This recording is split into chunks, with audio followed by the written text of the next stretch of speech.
नमस्कार मित्रांनो. अनुसूचित जाती जमातीच्या सर्वांगीण प्रगतीचे प्रमुख शिल्पकार हे कोण आहेत?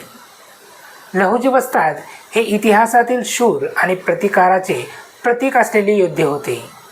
परंतु त्यांच्या कार्याची मर्यादा सामाजिक परिवर्तनाच्या व्यापक पातळीवर स्पष्ट दिसते. त्यांनी अन्यायाविरुद्ध निडरपणे लढा दिला, परंतु त्यांची भूमिका मुख्यतः स्थानिक आणि शारीरिक प्रतिकारापुरतीच मर्यादित राहिली. जात व्यवस्था नष्ट करण्यासाठी आवश्यक असलेली संघटित चळवळ, तात्विक विचारसरणी, व्यापक सामाजिक मोहीम किंवा कायदेबद्ध लढाई त्यांनी उभी केली नाही. त्यांच्या कार्याची लिखित परंपरा नसल्याने त्यांचे विचार आणि प्रभाव पुढील पिढ्यापर्यंत वाढला नाही. त्यामुळे SC/ST समाजावर हजारो वर्षे चालत आलेला जातभेदाचा दडपशाही ढांचा त्यांच्या काळात मोडू शकला नाही. याउलट डॉक्टर बाबासाहेब आंबेडकर यांनी केवळ प्रतिकार नव्हे तर परिवर्तनाची वैज्ञानिक, तात्विक आणि कायदेबद्ध दिशा दिली. त्यांनी जात ही धार्मिक नव्हे तर सामाजिक, राजकीय समस्या असल्याचे जगासमोर मांडले आणि शिक्षणाला परिवर्तनाचे मुख्य साधन बनवले. त्यांनी आधुनिक भारताच्या संविधानाद्वारे SC/ST समाजाला समानता, हक्क, आरक्षण, प्रतिनिधित्व आणि संरक्षण दिले, जे इतिहासात प्रथमच घडले होते. त्यांनी राष्ट्रीय स्तरावर सामूहिक आणि दीर्घकाळ टिकणारी चळवळ उभा केली, ज्याचा परिणाम संपूर्ण भारतीय समाजावर झाला. त्यामुळे SC/ST समाज खऱ्या अर्थाने उभा राहिला, शिक्षित झाला आणि आपल्या हक्कासाठी लढू शकला.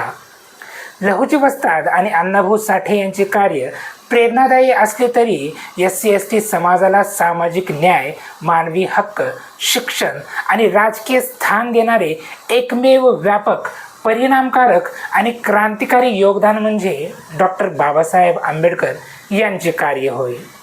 त्यांच्यामुळेच वंचित समाजाला स्वाभिमान, संरक्षण आणि प्रगतीचा मार्ग मिळाला आणि भारतातील सामाजिक क्रांतीची खरी दिशा ठरली. भारतातील अनुसूचित जाती आणि अनुसूचित जमाती समाजाच्या आधुनिक प्रगतीचा इतिहास लिहायचा झाला तर त्या इतिहासाच्या केंद्रस्थानी डॉक्टर बाबासाहेब आंबेडकर हे व्यक्तिमत्व आढळपणे उभे राहते. शिक्षण, कायदा, राजकारण, अर्थशास्त्र, सामाजिक न्याय, संविधान, आरक्षण, कामगार हक्क, स्त्री हक्क, धार्मिक स्वातंत्र्य आणि मानवी प्रतिष्ठा या सर्व क्षेत्रात त्यांनी केलेले कार्य इतके व्यापक आणि परिवर्तनकारी आहे की भारतीय वंचित समाजाच्या आधुनिक उभारणीचे मुख्य शिल्पकार म्हणून त्यांचे स्थान अद्वितीय आहे. यासारख्या विषयावर बोलताना लहुजी साळवे आणि अण्णाभाऊ साठे यासारख्या महत्त्वाच्या समाज प्रबोधनकर्त्यांचा उल्लेख आदराने केला जातो. लहुजी साळवे यांनी बहुजन समाजात स्वाभिमान, शौर्य आणि प्रतिकाराची प्रेरणा निर्माण केली, तर अण्णाभाऊ साठे यांनी साहित्य, लोककला आणि शाहिरीच्या माध्यमातून वंचिताच्या वेदना आणि संघर्ष समाजासमोर मांडले. त्यांच्या कार्याचे ऐतिहासिक महत्त्व नाकारता येत नाही, मात्र अनुसूचित जाती जमातींना कायदेशीर, घटनात्मक, शैक्षणिक आणि राजकीय अधिकार मिळवून देणारे, राज्यव्यवस्थेत त्यांचे प्रतिनिधित्व सुनिश्चित करणारे आणि सामाजिक न्यायाला राष्ट्राच्या मूलभूत तत्वांमध्ये स्थान देणारे व्यक्तिमत्व म्हणजे डॉक्टर बाबासाहेब आंबेडकर. डॉक्टर बाबासाहेब आंबेडकरांचा जन्म 14 एप्रिल 1891 रोजी महू येथे झाला. बालपणापासूनच त्यांना जातीय भेदभावाचा सामना करावा लागला.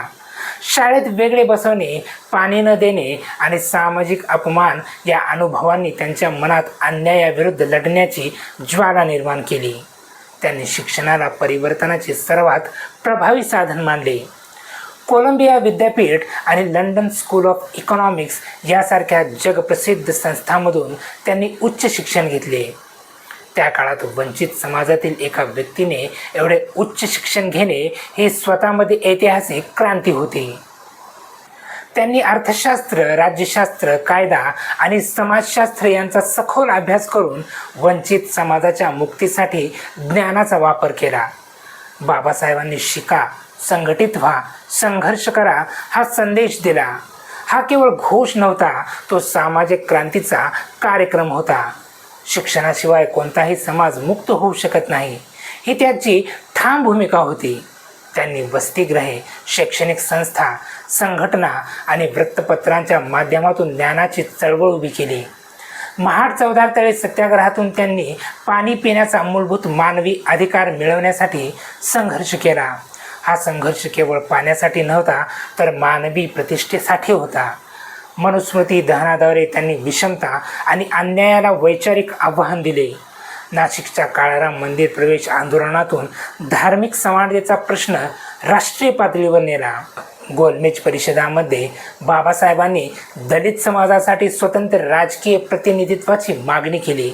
त्यांनी वंचित समाजाचा आवाज ब्रिटिश सरकार आणि भारतीय राजकीय नेतृत्वापुढे प्रभावीपणे मांडला. पुणे करारानंतर अनुसूचित जातीसाठी राजकीय आरक्षणाचा मार्ग मजबूत झाला. भारतीय संविधानाचे प्रमुख शिल्पकार म्हणून त्यांनी समानता, स्वातंत्र्य, बंधुता आणि न्याय या मूल्यांना राष्ट्राच्या केंद्रस्थानी ठेवले.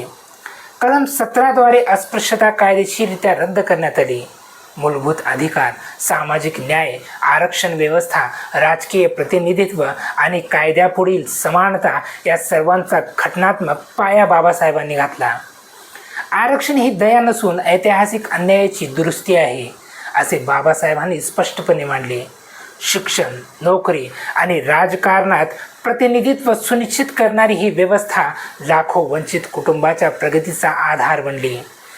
त्यांनी कामगारांसाठी 8 तासांचा कामाचा दिवस, प्रसूती लाभ, कामगार संरक्षण आणि महिलांच्या हक्कासाठी प्रयत्न केले. हिंदू कोड बिलच्या माध्यमातून महिलांना मालमत्ता आणि वैवाहिक हक्क देण्याची त्यांनी ठाम प्रयत्न केला. अर्थशास्त्रज्ञ म्हणून चलन, वित्त, जलव्यवस्था, शेती आणि औद्योगिक विकासावर त्यांनी सखोल संशोधन केले. 14 ऑक्टोबर 1956 रोजी नागपूर येथे त्यांनी लाखो अनुयायासह बौद्ध धर्म स्वीकारला आणि निर्णय आत्मसन्मान, समानता, समता, बंधुत्वाचा ऐतिहासिक हे टप्पा होता. त्यांनी धर्मांतराला सामाजिक पुनर्जन्माचे साधन बनवले. त्यामुळे लाखो लोकांनी कनिष्ठत्वाच्या मानसिकतेतून बाहेर पडून नव्या स्वाभिमानी जीवनाची दिशा स्वीकारली. लहुजी साळवे यांचे कार्य बहुजन समाजात स्वाभिमान आणि शौर्य निर्माण करणारे होते. त्यांनी युवकांना संघटित केले, प्रतिकाराची प्रेरणा दिली आणि सामाजिक जागृती केली. त्यांचे योगदान प्रेरणादायी आणि ऐतिहासिकदृष्ट्या महत्त्वपूर्ण आहे. अण्णाभाऊ साठे यांनी आपल्या कथा, कादंबऱ्या, पोवाडे आणि लोककलेच्या माध्यमातून वंचित समाजाचे जीवन वास्तववादी स्वरूपात मांडले. त्यांनी सांस्कृतिक प्रबोधनाची मोठी चळवळ उभा केली. त्यांच्या लेखनाने समाजातील असमानतेकडे लोकांचे लक्ष वेधले. या दोन्ही व्यक्तिमत्वाचे योगदान सामाजिक चेतना निर्माण करणारे आहे. मात्र डॉक्टर बाबासाहेब आंबेडकरांचे कार्य संरचनात्मक, संस्थात्मक आणि राष्ट्रव्यापी स्वरूपाचे होते. त्यांनी प्रेरणा देण्याबरोबरच त्या प्रेरणेला कायदा, संविधान, धोरणे आणि संस्थाच्या माध्यमातून स्थायी रूप दिले. लहुजी साळवे आणि अण्णाभाऊ साठे यांनी स्वाभिमान व जागृतीची ज्योत प्रज्वलित केली, तर बाबासाहेबांनी त्या ज्योतीला घटनात्मक संरक्षण, शैक्षणिक संधी, राजकीय प्रतिनिधित्व आणि सामाजिक न्यायाची मजबूत चौकट दिली. त्यामुळे आधुनिक भारतात अनुसूचित जाती जमातींच्या प्रगतीचा सर्वाधिक व्यापक आणि दीर्घकालीन पाया बाबासाहेबांच्या कार्यात दिसून येतो. आज लाखो विद्यार्थी उच्च शिक्षण घेत आहेत, सरकारी आणि खाजगी क्षेत्रात काम करत आहेत, प्रशासकीय सेवांमध्ये प्रवेश करत आहेत, लोकप्रतिनिधी म्हणून निवडून येत आहेत आणि कायदेशीर हक्कासाठी आत्मविश्वासाने लढत आहेत. या सर्व प्रक्रियामागे डॉक्टर बाबासाहेब आंबेडकरांनी घालून दिलेला घटनात्मक आणि वैचारिक पाया आहे. त्यांनी समाजाला केवळ अन्यायाविरुद्ध लढण्याची प्रेरणा दिली नाही, तर न्याय मिळवण्यासाठी आवश्यक असलेली साधनेही उपलब्ध करून दिली. भारतातील अनुसूचित जाती जमातीच्या आधुनिक उन्नतीचा विचार केला तर अनेक समाजसुधारकांचे योगदान आदरपूर्वक मान्य करावे लागते. लहुजी साळवे यांनी स्वाभिमान आणि प्रतिकाराची भावना जागवली. अण्णाभाऊ साठे यांनी साहित्य आणि संस्कृतीच्या माध्यमातून वंचितेचा वेदना जगासमोर आणल्या. परंतु शिक्षण, कायदा, संविधान, आरक्षण, राजकीय प्रतिनिधित्व, सामाजिक न्याय, कामगार हक्क, स्त्री हक्क आणि आत्मसन्मान यांचा सर्वसमावेशक आणि संस्थात्मक पाया घालणारे प्रमुख शिल्पकार डॉक्टर बाबासाहेब आंबेडकर हेच आहेत. त्यांनी विचारांना घटनात्मक शक्ती दिली आणि वंचित समाजाला अधिकारांच्या आधारावर उभे राहण्याची ताकद दिली. त्यामुळे अनुसूचित जाती जमातीच्या आधुनिक प्रगतीच्या इतिहासात त्यांचे स्थान सर्वात मध्यवर्ती, सर्वात प्रभावी आणि सर्वात व्यापक हेच आहे. जय भीम.